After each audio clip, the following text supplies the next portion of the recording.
Preparing a house for sale during a divorce is where many people spend the most time, money, and energy without actually improving the outcome.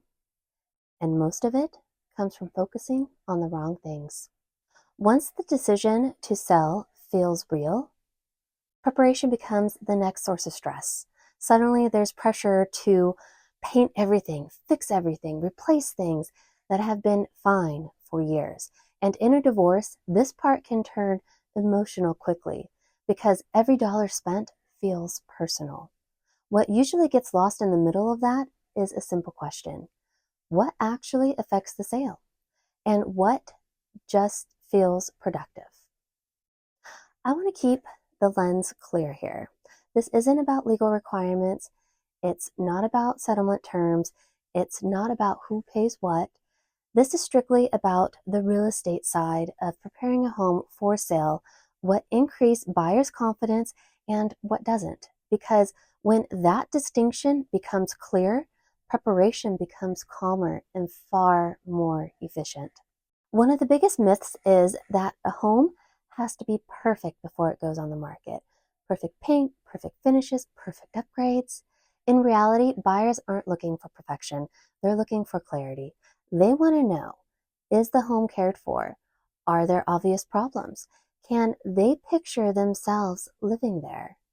Perfection often costs more than it returns, especially when timelines and emotions are already stretched. Another belief is that updating more automatically leads to higher offers, but not all improvements add value. Some improvements build confidence, others simply reflect personal taste. Overspending on cosmetic changes that doesn't match the market often creates frustration instead of leverage. The goal isn't to impress the buyers, it's to remove doubt. One of the most useful things homeowners can do early is understand the condition of the home before the buyer does. A pre-listing inspection often helps identify small issues up front or big ones, the kinds of things that buyers would eventually discover anyway. And sometimes buyers request large credits during negotiations because a report sounds serious, when in reality, it's just a minor repair, maybe. Knowing in advance allows decisions to be made calmly instead of under pressure, and often prevents surprises that affect proceeds later. Some homeowners also choose to have a home warranty in place while the property is on the market. This doesn't make the house perfect, but it signals that the home has been cared for, and it reduces the uncertainty for buyers walking into inspections. There's also a difference between selling a home as is and preparing it lightly. As is doesn't mean doing nothing. It means being transparent about the condition.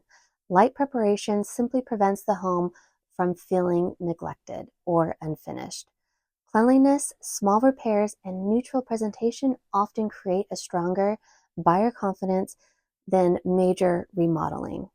Another practical step maybe homeowners don't expect is the importance of removing personal property early, including belongings to either spouse, not for cosmetic reasons, but for logistics. Inspections, appraisals, photography, and final walkthroughs all require a clear access to the property. If belongings remain in the home late into escrow, it can slow decisions, create uncertainty for buyers, and sometimes delay closing timelines. Preparing the home to be ready for transfer, not ready for showings, helps the process move much more smoothly. And for homeowners who don't want to spend funds up front, there are sometimes programs available that allow certain improvements to be handled and paid through escrow at closing. So preparation doesn't always have to come out of pocket to be effective.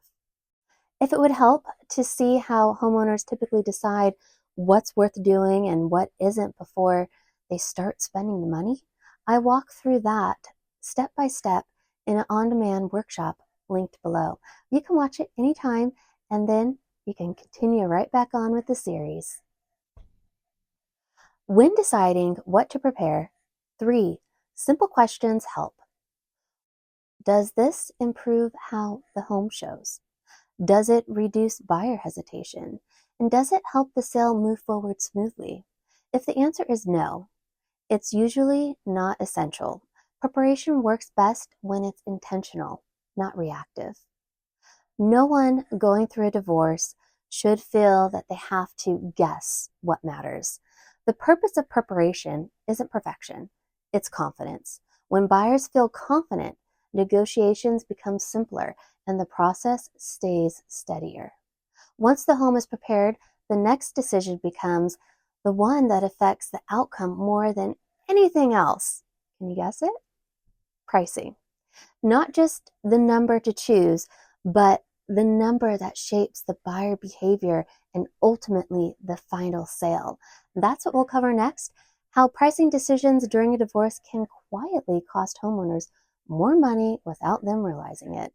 Click on the next video on the screen to continue.